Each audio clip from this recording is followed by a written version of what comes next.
Mana odamlar nima olibdi deja kesak. Bitta makayku tushunarli. Bunaqa kashtan ham sotyapti ekan. Kashtanni pishirib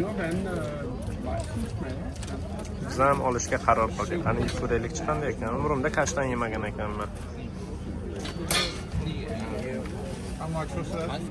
Mana azizlarim, biz ham bir paket kashtan oldik. Hozir tozalab mana yeb ko'raylikchi, ta'mi nimaga o'xshar ekan. Qizim, yedingmi kashtaningni?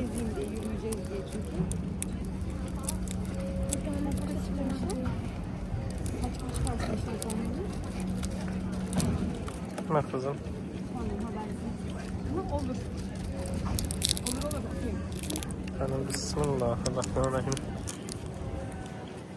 Nimaga o'xshar ekan ta'mi qizim?